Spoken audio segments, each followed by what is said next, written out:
My name is Eleanor Hawthorne, though everyone calls me Ellie. I'm 64, retired from 35 years of teaching history, and I never thought I'd be back here, steering my old Subaru along the winding roads of Napa Valley. The air smelled faintly of earth and grapevines, and with each turn, I felt the tug of memory, the long summers James and I spent planting young vines, our hands stained purple with grape juice, our laughter echoing across the hills. 6 months have passed since James died, and the ache hasn't softened. It's a quiet, relentless weight. I grip the steering wheel tighter as a memory of Benjamin flashes in my mind, his tiny fingers slipping beneath the water during his 10th birthday. The panic, the hollowness that followed. I had buried the grief deep, building walls around myself, moving to Denver to start over. But driving past these familiar hills, I realized the walls were never enough. The vineyard emerges ahead, as if waiting for me. The gate stands closed, a rusted padlock hanging limply, chains curling around peeling wood posts. I pause, breathing in the rich scent of the vines. Overgrown but stubbornly green, the grass along the dirt road brushes my tires, whispering stories I've tried to forget. I can almost see James in his wide-brimmed hat, inspecting the trellises, waving toward the sun. I step out of the car and run my fingers along the gate, feeling the cold metal, the history, the absence. Every creak of the hinges is a reminder of the decades I avoided this place. The child I lost, the man I loved. I push the gate open and step forward onto the vineyard road, each footfall stirring dust and memory. Ahead, the hills roll gently, holding secrets I haven't seen for 30 years. My children want me to sell, but before I can make any decisions, I need to see what remains of the life James and I built here. My phone buzzed insistently on the passenger seat, jolting me from the quiet hum of the vineyard. The screen flashed Michael's name first. I hesitated before answering, already anticipating his tone, the mixture of practicality and impatience that had defined our conversation since James passed. "Mom, you need to sign the papers," he said immediately, voice tight. "The mining company's offer is generous. You know how fast property values are climbing? $20 million. Think about what we could do with that." Before I could respond, Jennifer chimed in, her lawyerly cadence precise, almost rehearsed. "Mom, Dad would want this handled. We can't let the property sit here unused. You can't keep holding on to a ghost." David's voice followed, quieter but equally insistent. "I get it. Mom, sentiment is fine, but we have to think practically. College funds, retirement, medical bills, this is smart." I gripped the steering wheel, feeling the old tug-of-war inside me. Logic against memory. Practicality against devotion. James had built this vineyard with pride. Hands blistered from planting. Mornings spent coaxing life from soil. How could I betray that? Even now, decades later. A memory flickered. James, standing beside me one spring, wiping sweat from his brow, promising that the vineyard would always be ours to cherish. The weight of guilt pressed in, reminding me of the years I'd left it behind, the child we'd lost, the dreams deferred. "I hear you," I said finally, voice firm but soft. "I hear every word, and I'll consider it." My children didn't understand the layers beneath my silence, the attachment, the memories, the quiet grief that had kept me away all these years. I hung up, the vineyard stretching before me like an unspoken question. The rusted gate, the rows of dormant vines, and the overgrown paths demanded more than a simple financial decision.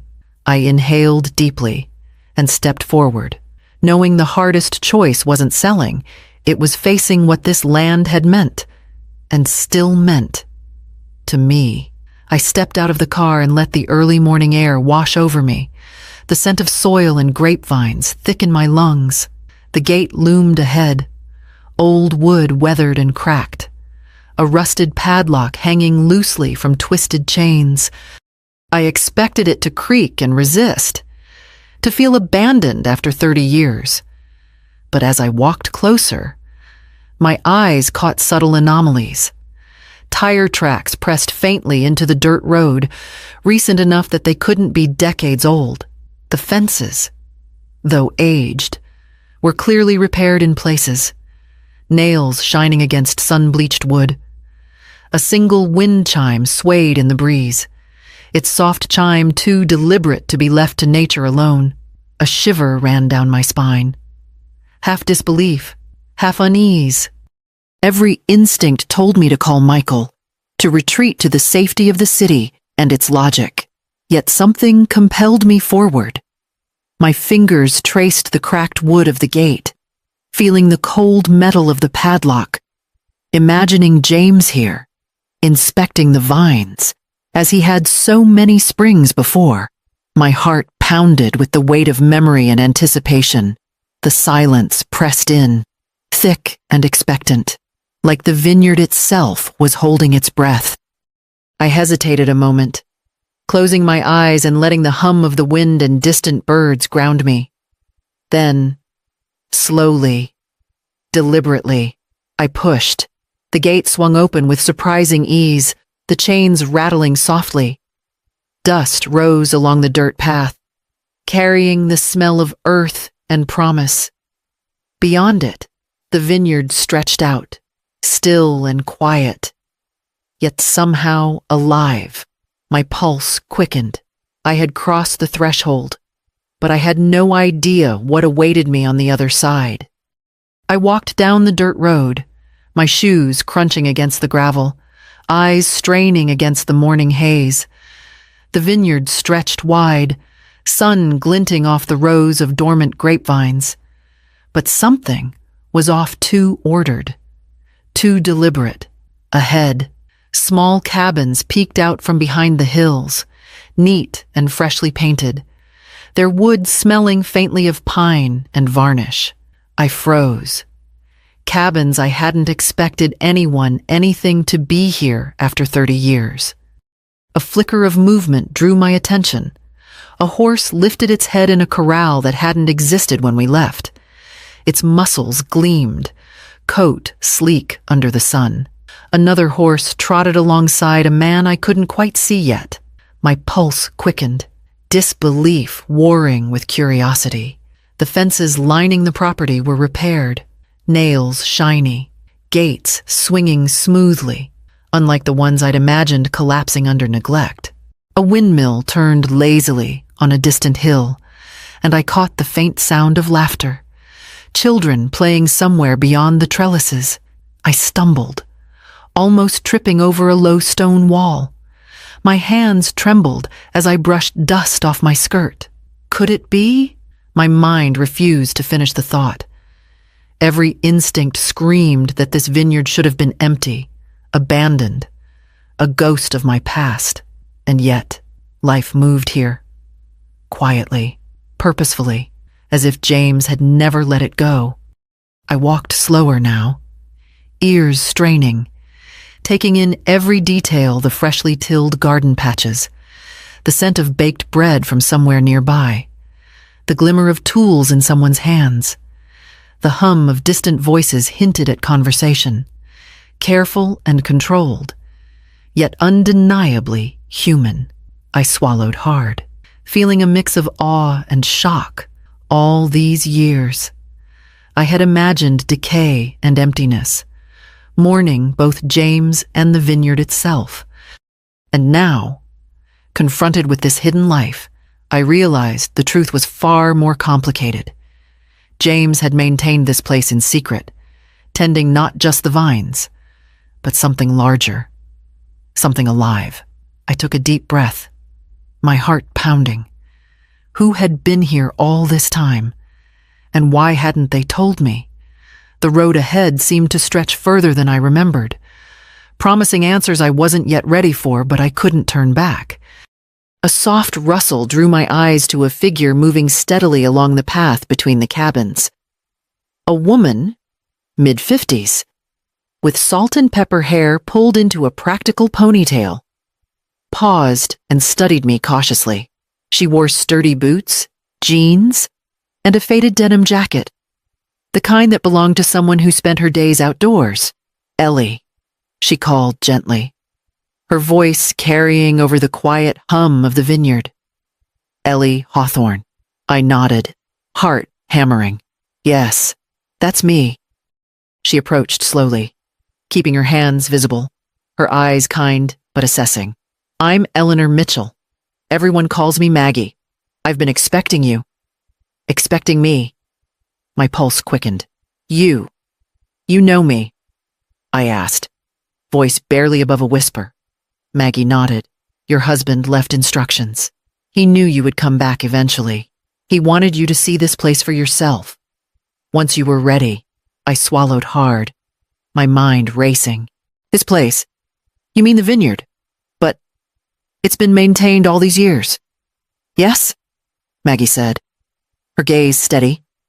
"Every month, James returned. Sometimes it was just him, checking the vines, repairing fences. Other times, he brought people, veterans, children in need. He built something here that you didn't know existed. He wanted this land to be a refuge, to keep Benjamin's memory alive in ways beyond our imagining." I stepped back, trying to take it all in. The cabins? The fenced paddocks? The distant laughter, they were real. Tangible proof that James had led a secret life while I thought we'd abandoned this place. Grief, disbelief, and awe collided in my chest, leaving me breathless. I had no idea," I admitted, my voice cracking. "All these years, I thought we left it behind, that it was just vines and memories." Maggie's lips curved in a small, understanding smile. "He never wanted you to worry, or to reopen old wounds. But he wanted this place preserved. For you, for the people he helped, and for Benjamin. You see now what your husband devoted himself to. Quietly, faithfully. Every single month." Tears blurred my vision as the weight of revelation settled on me. The man I thought I knew, the husband I had mourned, had lived a life of generosity and devotion beyond my imagining. Right here, under my nose. He had built something lasting, something I had yet to understand fully. Maggie led me through the main house, her steps quiet on the worn wooden floor, until we reached a small room tucked off the hall. The scent of old paper and polished wood filled the air as she opened a drawer, revealing a stack of journals neatly tied with leather straps. Next to them lay envelopes, each labeled by month and year. "These are his," Maggie said softly. "Every month for 30 years. Letters, journals. He wrote them all, never sending a single one." I sank into a chair, trembling fingers lifting the first bundle. The handwriting was unmistakably James's, precise, flowing, deliberate. My chest tightened as I read the opening lines he had returned after Benjamin's accident, cleared the vineyard, planted memorial flowers, and created safe spaces for children and veterans alike. He recorded repairs to cabins, irrigation notes, and detailed accounts of teaching kids to swim in the old ponds. Each page radiated meticulous care, quiet devotion. I could almost hear his voice in the margins, gentle but determined. Tears blurred my vision as grief and awe intertwined. He had preserved Benjamin's memory not as a wound, but as a foundation. Veterans found purpose. Children found refuge. He had built a community in silence, knowing I wasn't ready to see it. I imagined my children reading these letters. How would Michael react knowing James had spent millions on strangers while they struggled to pay for college? Would Jennifer understand the vision he held? And David, my sensitive boy, How would he process a father who led a secret life of generosity I had never witnessed? A sob rose in my throat reading about the lake, the flowers, the care he took in tending the vineyard not just for profit, but for purpose. Every decision he made was layered with thought, love, and foresight. I leaned back, hands trembling under the weight of 30 years of hidden devotion. My husband, the man I thought I knew completely, had created an entire life, a sanctuary, a legacy all built with love and determination. Now that I had seen it, the question lingered. What was he protecting? And what does it mean for me now? Maggie led me along a winding path lined with grapevines. Sunlight dappled across the leaves, and I followed silently, my eyes wide with disbelief. Small cabins appeared between the hills, each one neat, painted in muted earth tones. Children's laughter rang out from a fenced playground nearby, and a group of teenagers carried baskets of fresh vegetables from a greenhouse, carefully stacking them for delivery. I watched a man with calloused hands teach 2 boys how to repair a broken fence post. Another veteran guided a girl on a wooden horse, showing her how to hold the reins properly. Every corner of the vineyard seemed alive with purpose, tasks flowing smoothly, each person contributing according to ability. The air buzzing with quiet determination. Near the lake, a small group of children practiced swimming under the watchful eyes of certified instructors. Their splashes echoed, a sound so different from the haunting silence I had imagined. Maggie gestured toward the dock. James researched every swimming method in the country before choosing this one. No child here ever goes unsupervised. It's all Benjamin's legacy. I blinked, feeling my chest tighten. He had transformed loss into something tangible, something that mattered beyond grief. Veterans found purpose here. Children found safety. And the vineyard, our vineyard, had become a sanctuary of life. As we walked past the workshops and herb gardens, I realized the scope of James' vision. Everything had been planned, cared for, and maintained with intention, far beyond what I had imagined. My mind spun with possibilities, thoughts of how I could help, what role I could play, what part of myself I had yet to give back to this place he had loved so quietly. The sun fell lower behind the hills, casting long shadows over the cabins and greenhouses. I inhaled deeply, tasting the earthy scent of the soil, feeling the hum of life all around me. For the first time in years, I felt a flicker of hope, an understanding that grief could coexist with purpose, that I might have a place here too. The gravel crunched under tires before I could call out, and then Michael's black SUV appeared at the edge of the vineyard road. Jennifer followed in her sedan, David bringing up the rear on foot. My heart sank at the sight of them, their expressions tight, eyes assessing, each carrying the weight of expectation and entitlement. "Mom," Michael began immediately, stepping forward. "What's going on here? Who are these people, and why is everyone on the property?" His gaze swept past Maggie and me, landing on the cabins, the horses, the greenhouses, all thriving with activity. Jennifer's voice cut in sharply. "Mom, you can't just let this go on. We were supposed to sell this property. It's worth millions. Dad James would have wanted that handled by now." David's approach was quieter, but no less firm. "I get it. I understand the sentiment. But Mom, you need to think practically. College, retirement, all the expenses we've been counting on. This is serious." I felt the old tug-of-war return, but now magnified. Logic, money, and practicality pressed from one side. Memory, grief, and James's intentions pulled from the other. I glanced at Maggie, her calm presence a grounding anchor. "This isn't just a vineyard," I said softly, but firmly. This is what James built. It's more than money. He didn't leave it abandoned. He left a life purpose. Hope. Community. Michael's jaw tightened. Community mom. It's our family property. How can you say this over the financial security of all of us? Jennifer folded her arms. Brow furrowed. Exactly. You're letting sentiment cloud judgment. You could be destroying the work Dad did for us and for Benjamin's legacy without thinking clearly. David shifted uncomfortably. Mom, maybe there's a way to honor both sides. I shook my head, feeling the full weight of responsibility settle on me.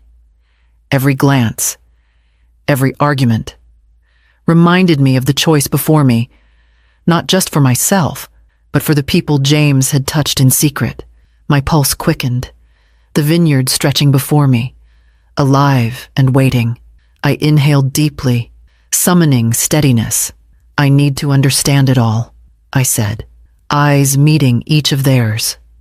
Before I decide anything, I have to see what James built here and what it means. I walked slowly along the vineyard paths, the afternoon sun warming my shoulders. But warmth did little to ease the heaviness in my chest. Every cabin, every garden, every careful repair whispered James's dedication. 30 years of his quiet labor had created more than a vineyard. It was a sanctuary, a legacy, a living testament to Benjamin and to the people he had helped in secret. I thought of my children, their urgency, their focus on practicality and inheritance, Michael's frustration, Jennifer's insistence, David's quiet reasoning, all pressed against me like a tide I couldn't stop. But the evidence before my eyes pulled harder, the thriving cabins, the laughter of children learning to swim safely, veterans tending gardens and repairing fences. James had built something that mattered far beyond dollars and titles. I reached Benjamin's memorial near the lake, kneeling by the small bronze plaque James had installed. Flowers lay carefully arranged, bright yellows and soft purples, the mark of hands who cared for his memory as faithfully as he had. A sense of both grief and awe washed over me. I could almost hear James's voice in the wind, telling me that loss could be transformed into purpose. I straightened, taking a deep breath, and felt clarity settle over me. This was no longer about money, no longer about appeasing my children. It was about honoring James's vision, Benjamin's memory, and the lives touched quietly over decades. I turned back toward the vineyard, eyes tracing the rows of grapevines and sunlit cabins. A sense of determination grounded me. I would step forward, not out of obligation, but out of responsibility, love, and the hope that I could help this place flourish. The path ahead was clear, though not without challenge. I would claim my role here, embracing the legacy that James had entrusted to me, and, in doing so, perhaps find a measure of healing I had long postponed. I stood on the porch of the main house, the late afternoon sun spilling over the vineyard rows, bathing everything in gold. The cabins hummed with quiet activity, children's laughter carried by the breeze, and veterans moved with purpose through the greenhouses and gardens. I felt the pulse of the place, the life James had nurtured in secret for decades. I turned to my children, standing hesitantly nearby.